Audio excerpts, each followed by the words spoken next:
Well, hello and welcome. Welcome to another episode of the Imperfect Men's Club podcast. My name is Mark Aylward, and I'm here with my good friend, colleague, and co-host, Jim Gurley. And I got to tell you, we had a pretty interesting pregame conversation before this one.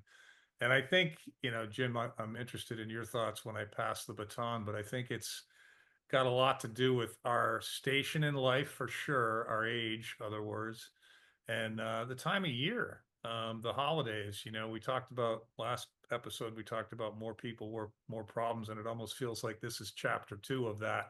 But it's really with a focus on this notion that we both love so much, which is self-awareness, and the other that's so close to self-awareness, which is the beginning of that self-reflection and hopefully leading to self-awareness. And Jim shows up with a couple of quotes, and I wanted to read one of them, and an excerpt, I guess, more than a quote.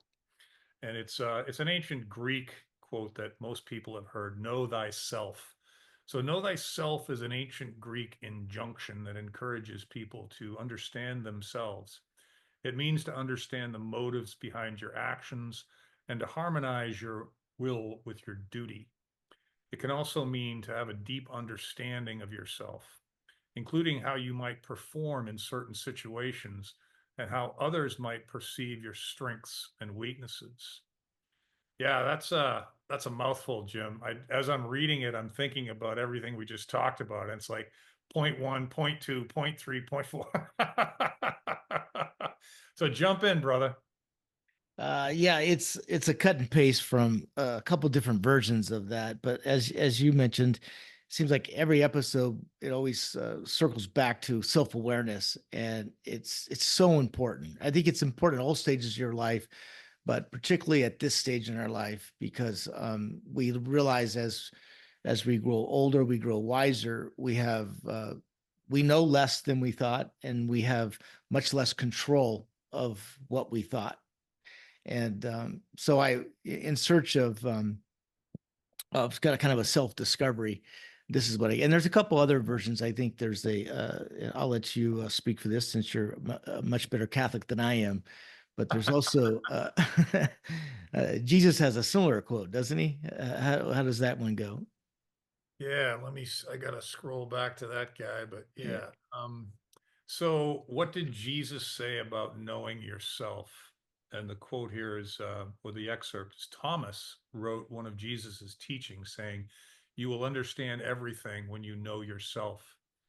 Yeah. Yeah. Um, yeah, I mean, it's one is tied to scripture and faith. Yeah. The other is a secular, more of a Stoic kind of approach. Isn't it amazing how those are so closely aligned in so many instances?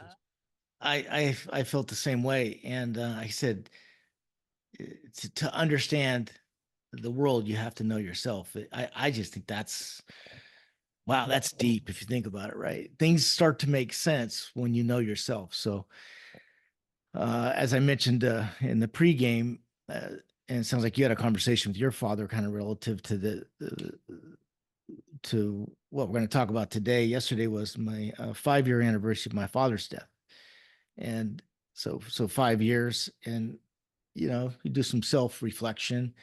Um, you also, I believe that to understand yourself, uh, it helps to go back in time. And in this case, my father, my great grandfather, and my great great grandfather, there's a clear timeline, particularly because this piece of property that he left my brother and I when he passed. There's some family history to it, but it also, since I have all these documents, I'm really starting to understand, who they are, where they came from, and of course their migration eventually to where I'm in California. But I think this applies to everybody. This is not my story as much as to know yourself.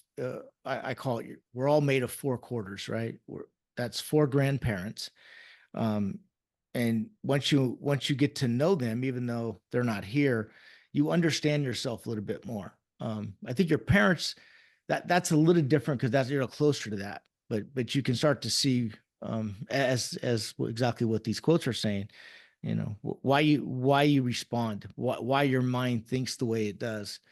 And yeah, again, it's called self-awareness. And then what comes from that is the what we just talk about every week. There's these 5 areas of your life, but it always starts with self-awareness, and there's many other selves. I think we're up to 30, maybe 40 different self-knowledge, self-realization, self-discovery, self-exploration, self-fulfillment. They're all related. So let's let's talk about that. Let's talk about an experience or a conversation you had with your father too that was somewhat relevant to what we're going to talk about today. Yeah, I think it would be helpful to bring a little bit more context to it because I think it's we talked about a lot of stuff, and I think it started with you being in a fairly reflective, self-reflective, almost distracted state of mind, if I may be so bold as to Mhm, describe your state of mind. And then I chimed in that even though I wasn't feeling that way specifically in this moment, that mhm, over the holiday season, yeah, man, I get all fucked up sometimes about all this stuff, especially and mhm, then we peeled back your onion, whether you were conscious of it or not, you allowed us to peel it back, and we collectively discover it's not one thing that's bothering you, it's like five mhm, or six, mhm. Yeah. and they're all like standalone. They're all a big deal on their own. And I think one of the things we do, I certainly do, is we pile everything on top of our shoulders at the same time Mhm, instead of picking them off one at a time. And when you do mhm. that, when I do that, it becomes overwhelming. It's fucking ridiculous, you Yeah, know? I can. And that's and that's the reason we started this podcast, right? It was about the imperfect men's club. Is we're all imperfect and the imperfection is the perfection, but it's just talking about it, getting perspective and flushing these things out, just makes you a little bit makes it a little easier, um, and maybe a little more painful at times as well, because you realize Yeah, it does. these are not unique problems to No. any one of us. And I also was kind of thinking of a joke, thinking like, are we getting more and more imperfect as we talk more and more about being perfect? Like, what the fuck? No, we're becoming more and more self-aware, not imperfect. It's probably both. Yeah, yeah. I like the notion of going back to our parents and even our grandparents when you were talking about that in this, to get to know who Mhm, you are as yourself. I think it makes perfect sense to go, okay, well, what was my dad's influence on me? What was my mom's mhm, influence on mhm, me? And then if you can go back even further, and for me, it's mostly stories as opposed to memories because I didn't really know either one of my grandfathers, but I heard about them. mhm, I have very faint recollections of both of them. One of them, my father's father, was a very kind, quiet, confident man. My mother's father was a little cranky prick. And so very different, right? But I mhm, can't tell you I knew either one of them. But mhm. isn't it interesting how deeply ingrained those two thoughts are, even though I really didn't spend much time with them? So I must Yeah, have heard that from my grandmothers or my mother or father. And yeah, then the other piece is my grandmother's. Now, I got to know both of my grandmothers. And so I'll leave it at that for the purposes of yeah. our. No, I appreciate you kind of setting me up. Let me come in on that just for a second, so I don't lose my thought. But what I meant by this relationship, your father's still alive, so again, you can have this interaction with him. It sounds like you've always had a, a, a very good relationship, right? Um, my I never had a well, maybe I did have a bad relationship when I was in my teenage years for all the right reasons on his part, but we didn't have a super close relationship. I guess what I'm trying to say is I'm certainly have grown to appreciate him more, but I also start to understand him more uh, through getting to know him, his background, and where his father came from, and where his father's father came from. You understand the behaviors. I think if anything, it's more appreciation and gratitude to why he did, why he acted the way he did, why he did what he did. And it's not just him. It was also, in his case, his 10 brothers and sisters, their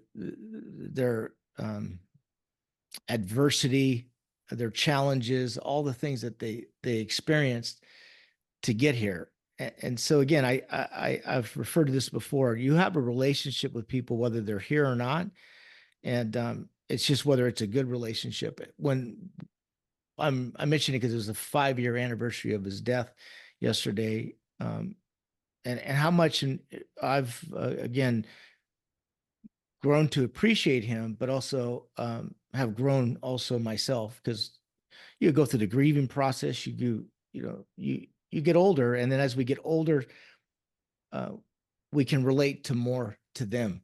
As at different stages of their life, right? When he was my age, now all of a sudden I have this very personal relationship to understand what he was going through at that time. And then you start to connect the dots in relationship to his, of course, in this case, his 4 children, including me.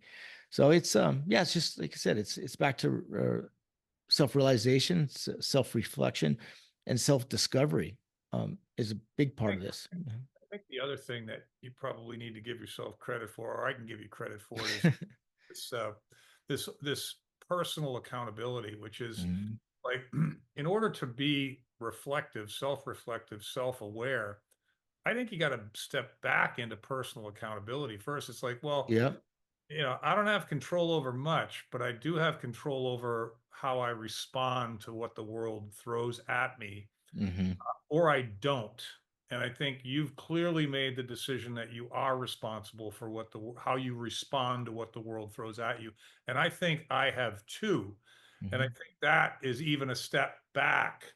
Like it starts with that. And then if you're blessed with this idea that, yes, if I'm responsible for my own responses to the world, then Hmm. let's start thinking about who I am and Hmm. and help support this idea that I can respond better to things. I can respond more helpfully, more responsibly. I can learn from these things. I can benefit other people from my response.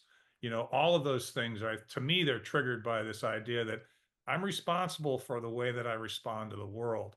And, back to I didn't want to forget to say it, but as soon as you said it, I said, I don't remember if we ever connected these two dots, but my father had 10 brothers and sisters too.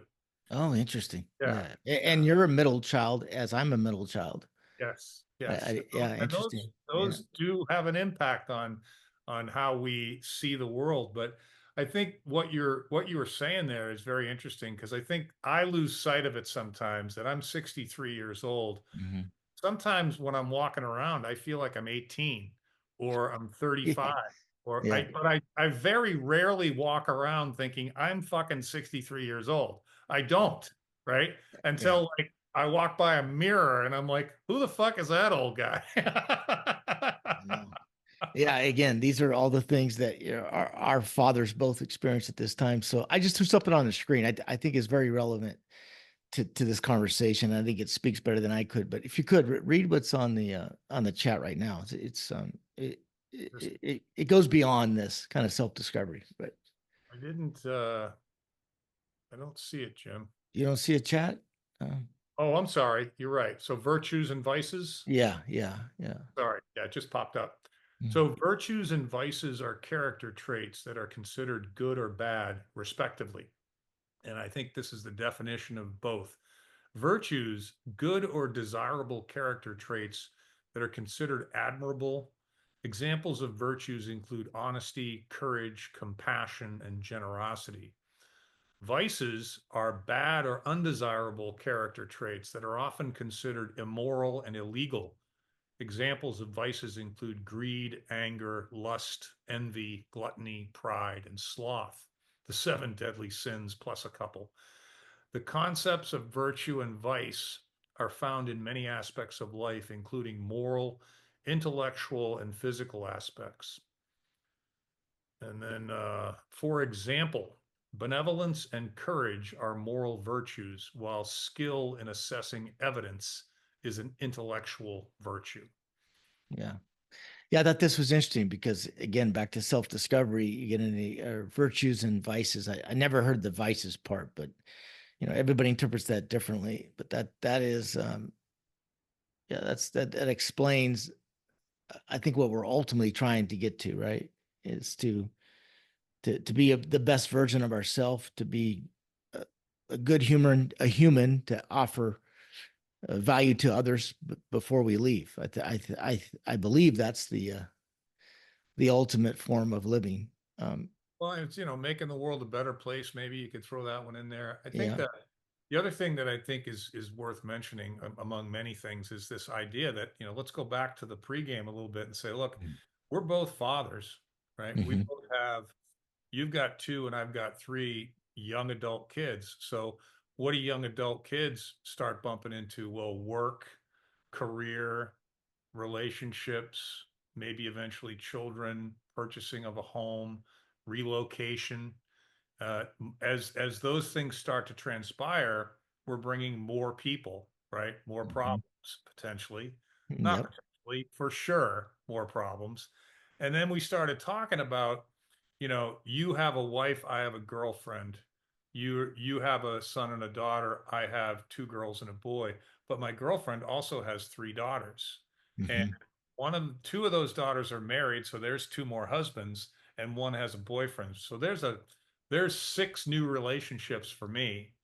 And so it's like, and I love those relationships for the most part. Most of that is very positive, but they're all human beings. So they come with other challenges. And now you got, I don't love them that much. Speak for yourself. we're trapped like I rats. don't think you love them as much as you think you do. Well, I mean, well, what is love, right? There's different kinds of love. I love all human beings. I don't even hate my ex-wife, dude. So, I mean, I don't love my ex-wife, but if I saw her on the side of the road and she needed to be picked up, I probably would because she's Yeah. human.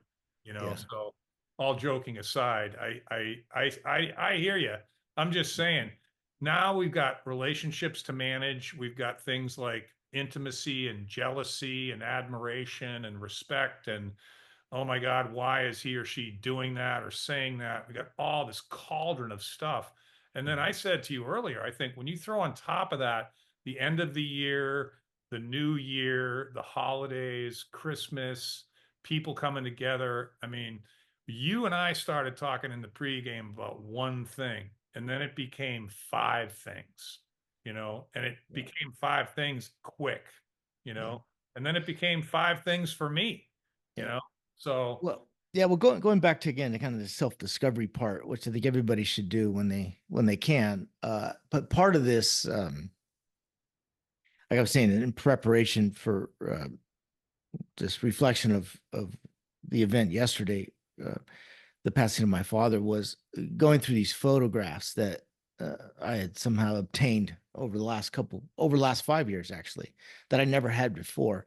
And I have actually an AI artist taking them to, they're black and white photos, but they run them through an AI and then they edit them to the point where they come back to life, right? They colorize them. It's fascinating because as they get colorized, the expressions on the face, the times, all that now starts to become part of course, part of who I am, right? You could start to see their eyes, you could see similarities, but you also see the pain, the fears, the mistakes. It's a really interesting experience, and that's the power of photography, but also the power of a timeline, a power of a place, events. That's I'm piecing this together. Not as I guess it's becoming a project, but also using this technology, because for the first time I have access to these photographs that you didn't even know existed. And again, it's not about it. I'm not doing it for anybody other than myself. I'm not doing a presentation. I think at one point I was thinking about that, but it's not like I'm doing this to present this to the family, to show this. It's really more the relationship that I find in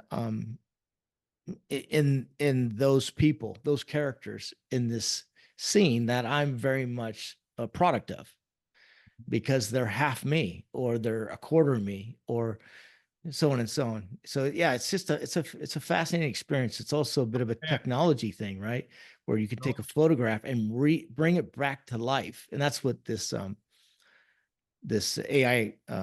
Well, he does some he does some work for me, and he asked me if I needed any of these images, if I had any extra work for him, and I said, yeah, sure, take these. So I sent him 12 images, and he brings them back, and they're colorized, and then all of a sudden you start to see these people that come alive to you. It's Yeah, fascinating. Yeah, that is fascinating. And I know enough about who you are that that's a rabbit hole that you will gladly jump into. And yeah, you get into the detail. You're a project guy, so you're gonna take that, and you're also, whether you recognize it or want to do it or not, that's something you're leaving behind for your children as well.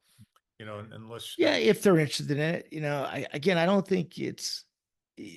I remember my father trying to have these conversations with us about this, and when you're 30 years old or 40 years old, you don't really give a shit, right? You got so many other things going on.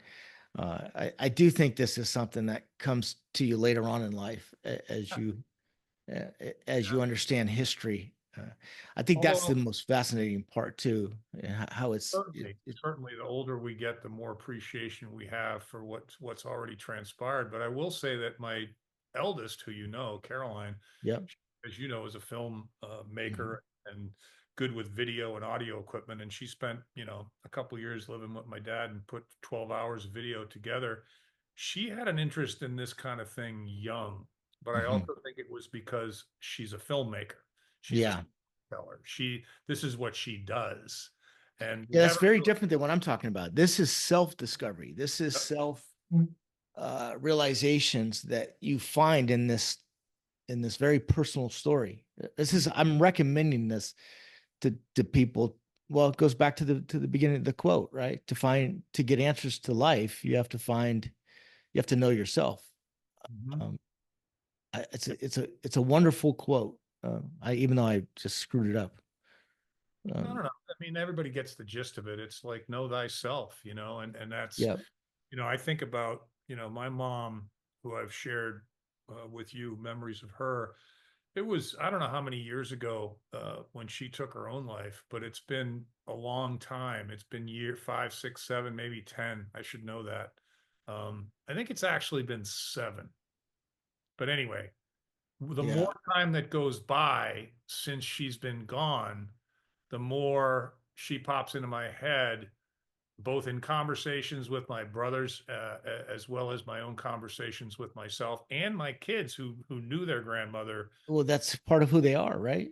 Yeah, Definitely part yeah, of who they are. yeah. And I can see them reflecting her back to me and Hmm. reflecting her back to them. And Hmm. so all this is slightly different, but I think if you're back to the beginning of our discussion, if you're self-aware, Yep. then you're open to these feelings, you're open to these emotions, you're open to these experiences. And some of them, as you can well probably attest to, are it can get very emotional. They Oh, can they can at times, yeah. But it's good though, right? You kind of let that flush that out, and you confront that and then move on for it. But if you don't mind me asking again, and I totally respect if you care not to answer this question, but like you said, you've shared this with me before and others that your mother had committed suicide. Um, and now that it's been, how many years has it been? Yeah, I'm embarrassed that I don't know, but I want to Uh, say maybe 10. 10. So the question I have for you is now, and I think you just referred to it. Are you starting to have, I got the word is not, as you become more interested in it or it comes up more, have you changed your position or your mind as time goes on? And that's a big deal, right? Not everybody Yeah, experiences that, but yeah, no, I like to think that I have, and I think that I'm kind of proud that I have, I guess, kind yeah. of a weird thing to say, but because I've also seen the impact it has on my younger brother's troubles, and I need not get into I mean, I can, but he's completely troubled and hopefully Hmm. on the mend, as they say in Ireland, but turning the corner from an addiction and depression and Hmm. really loss of everything. And he Hmm. attaches that condition of his to my mother as if that was a hereditary thing. And so there was a Mhm. lot of moving parts to that. I remember vividly, as I've told you the story, when my mom first came to me and said she was going to do this, Mhm. I kind of like, I didn't really, I was numb for about 5 minutes. And then it Mhm. dawned on me what she was talking about. And I got fucking pissed. And Mhm. I took it out on her. And she moved out. We were living together in a small two-family, two-house lot of land. And I said, "You're not doing that here, lady. I don't know who the fuck you think you are, but my kids aren't walking back to the back house and knocking on the door and seeing you on the ground with tubes sticking out of your mouth. Who the fuck do you think you are?" So to your point, I was very angry for a short period of time. And Interesting. then and then I was very sad not just to have lost her, but to think of how lonely she must have been Mhm. that Mhm. moment. And she didn't go to Mhm. the Ritz-Carlton and do it. She went to Motel 6 and did it. So it was really kind of Wow. a self-hate kind of thing. Like, I don't even Mhm. like myself kind of thing. It was really, and then years go by and you process it with your kids, you process it with your siblings. Mhm. It comes up in conversation, anniversaries like yours yesterday. You get triggered by anniversaries and dates and stuff like that. Right now, she's in my prayers every day, and I feel a great deal of love and gratitude for her because she was a great mom. She really Mhm. did a great job as a mom. Um, but she was just a troubled soul. And, Mhm. I But don't, yeah, yeah, yeah. I'm don't so sorry blame for her. interrupting you, but I think we're all troubled souls, Mark, in our own special way. Uh, I eh, suppose. yeah, I think we are, and yeah, I just because so many people do struggle with depression, especially now, right? Whether you consider that part of the mental health crisis or just part of life.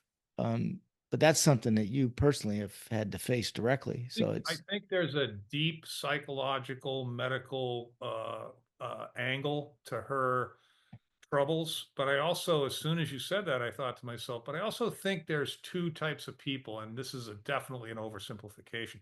She was truly a melancholy person, right? what does that mean? Melancholy is a form of sadness, right? And I'd have to look it up to give you the specific definition, but melancholy is a state of mind where you're just essentially sad most of the time. Hmm. And I am not a melancholy person. I am a happy person. And maybe happy is not even the right word. I don't like melancholy. I don't like sadness. I can certainly empathize with people that are in that frame of mind and do what I can to help them. But my default stage is not melancholy. And Hmm. so I think that's a very important distinction. And Hmm. I'm not versed enough in psychology to even take that conversation much further than that, Hmm. but it struck me as something worth mentioning. Oh, it definitely, yeah. And your father did this. Have you ever had the conversation with him about it? How does he Yeah. feel? Oh Because yeah. they weren't together when it happened, right? No, They no, they've been divorced. I want to say they got divorced when I was about 35, and I'm uh, 63 right now. So, 30 years ago, 25, 30 years ago, I remember when she came to tell me, and I'm like, I can't believe it took this long. Didn't surprise me, didn't upset me. I was just like, really. cut the fucking cord, man. You guys haven't spoken to each other in 10 years, so yeah, but I mean, that's just my vision of that memory. And Mhm. that was my siloed view of that. I'm not saying it's correct. I'm just saying it Mhm. was mine. And so, my father is the complete opposite of that, which is probably why they couldn't sustain the relationship. Oil and Mhm. vinegar, man. She was melancholy and he's just a happy-go-lucky dude. You can't, But do you remember her being like that when you were in your childhood, or was it just later on in life? I remember it now as her happiness was a facade. Her happiness was external. I don't know that I was aware of it in the moment, probably not when I was 16 or 13 or Hmm. 20. Hmm. I didn't really know what was going on. All I knew is it's like every once in a while she takes the opportunity to complain about something that's really not worth complaining about, and he doesn't complain about anything. Like, what's up with that? So that's maybe the start of me going, this is up to me how I look at this shit, like I Wow, can. yeah, that's fascinating. And then, but like you said, you had three siblings, so the four of you all that impacted you differently, especially your youngest brother. time, big Yeah. time. And to oversimplify it, I would say me and my older brother kind of defaulted towards my dad's outlook on life, and my brother and sister kind of defaulted towards my mom's. Mhm. Way oversimplifying the actual thing, but I Mhm. think that's an accurate statement.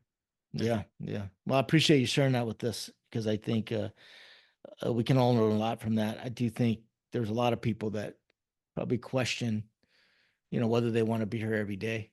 And Oh, no, yeah, no, my my eldest has unfortunately came upon her friend with a gun in his mouth mhm, years ago, and unfortunately, fortunately, the cops got there before she did. They got there about 5 minutes before she did because she mhm, could have been a lot worse. But yeah, I mhm. mean, I think that touches suicide touches all of us. Depression touches all of us. And Absolutely. addiction It's touches all of us for sure. yeah, There's no yeah, question about it. yeah. So